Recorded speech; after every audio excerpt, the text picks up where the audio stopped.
Three game twos tonight. Two insane comebacks, and probably the best night of the playoffs so far. My name is Levi Jacob, and you are listening to the daily basketball recap in 15 minutes or less.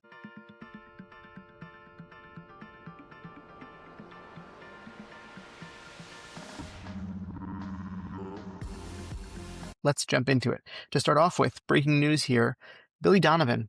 I don't know if it's so breaking, but it is news. Billy Donovan is no longer the coach of the Chicago Bulls. They prioritized his rehiring, or at least a contract extension. However, he opted out. He did not want to be there. So he will not be returning. And I'm sure it's going to be an extensive search for somebody who is probably a lackluster coach, as the Bulls usually do. Maybe it's better for the development of the young guys, probably worse for their offense, though. But going to be very, very interesting to see what happens. Some other key notes here. Victor Wembanyama was announced as the first unanimous Defensive Player of the Year. That's a very exclusive honor. That's so cool. Such a cool thing to have under your belt, and so well deserved. Really played so exceptionally this year on both ends of the floor, but specifically on defense, not even close. He is the youngest winner of the Defensive Player of the Year as well at 22. This is the third straight year leading the league in blocks. He joins David Robinson and Michael Jordan as the only players to win Rookie of the Year and Defensive Player of the Year. Very, very nice for him. James Harden passed Rajon Rondo as the 7th all-time in playoff assists. With 7 more, he passes Tony Parker. And we still await the announcement of the MVP, but that didn't happen last year until, I want to say the second round anyways. SGA, Jokic, and Wemby were announced as those finalists. So it's going to be interesting to see. And I'm looking forward, as well as, Rookie of the Year, things like that. First game of the night. We're not going to get into it so much today. I'm going to wait for tomorrow to go over it with Shlomo. But basically, Atlanta Hawks beat the Knicks 107-106. It was a close game, and now the series is tied 1-1. Hawks trailed by 12 in the fourth quarter. They then shot 72% from the field to make up that difference. 13 for 18. The Knicks went 5 for 22. 22%. Atlanta won the fourth quarter 28-15 with a 1-point win at the Garden here. CJ McCollum was the story of this game. 32 points, 12 of 22 for him. Didn't hit the free throws down the stretch. He needed to do that. That would have been giving them a cushion. However, still won the game for them, honestly. And it's funny because Sean was talking about it yesterday. He scored 6 points in the final 2 minutes, as well as the go-ahead layup.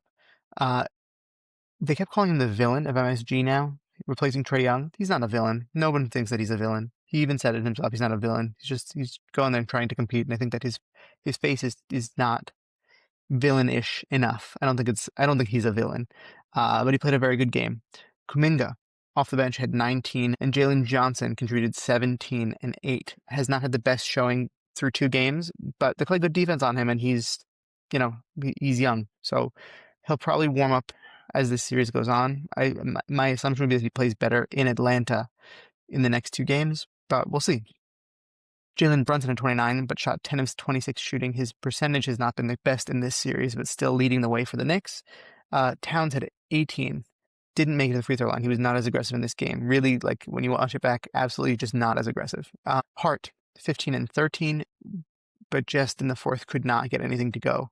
OG played a really, really game almost the whole entire way through again until the fourth quarter. Okongwu was also, by the way, big for the Hawks in this game, scoring very timely buckets, hit 2 threes, 6 of 9 from the field, but just contributing when it mattered. Really, like, he was important for them in that sense. And also, Nickeil Alexander-Walker was being a very good decoy a lot of the time. Next, the Minnesota Timberwolves beat the Denver Nuggets 119-114. Another really close game, another crazy comeback, and the Nuggets could have won this game if they just kept their foot on the gas, and the Wolves just took over. They completely took over in the fourth quarter. Denver led 44-25, up 19. The Wolves came all the way back.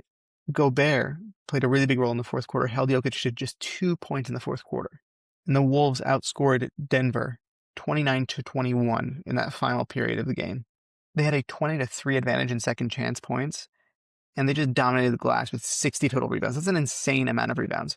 Yesterday, I said that Anthony Edwards would not have an Anthony Edwards game because I said he was injured, and I didn't think that he would have a game. He had a game tonight. 30 and 10 for him, scored 20 in the first half.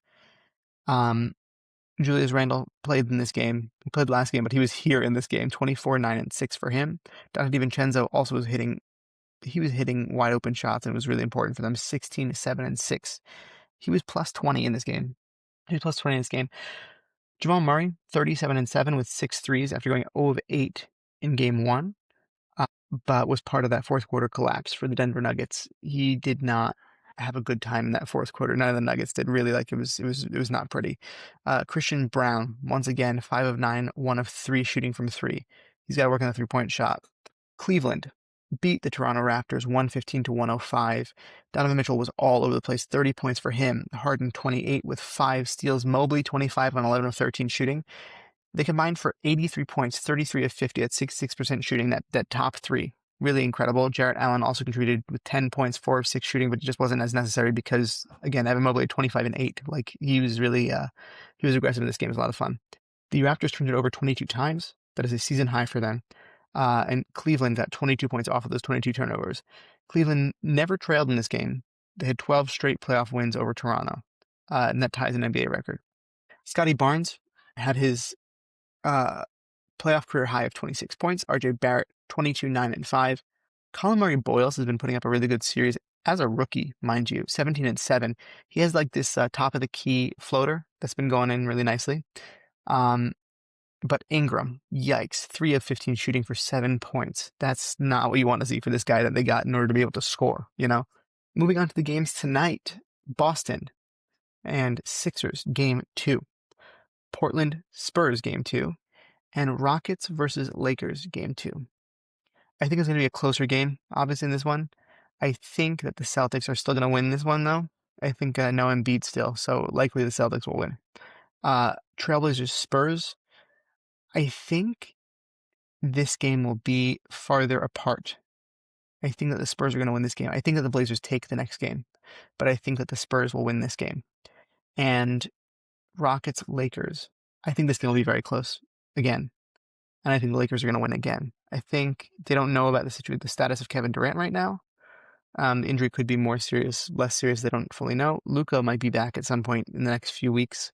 Apparently he did this stem cell something plasma, Lord knows, in Spain. And it looks like he's doing pretty good. But I do think that the Lakers are going to take it against the Rockets. I think the Rockets just had no answers. Reed Shepherd cannot be your primary ball handler. Alperen Şengün has no idea what to do in space because he doesn't have any shooters around him. Maybe they play him more with Tari Eason and Reed Shepherd, so at least and Jabari. So at least he has some, people to be able to shoot the basketball next to him. But hero ball for Alperen Şengün is not the answer, and they don't really know any other way right now. I'm sure they'll adjust and try to figure out something else, but no matter what it is, even a 41-year-old LeBron James on the other side of the basketball is better than what that team is able to offer, and I think that it'll happen. That was your daily basketball recap in 15 minutes or less. I want to thank you all for listening and watching. Join us tomorrow. We're going to go through everything. We're going to go over this Knicks game and further, most likely, into the Wemby Defensive Player of the Year unanimous decision. And I hope you have a great rest of your day. I'll see you tomorrow.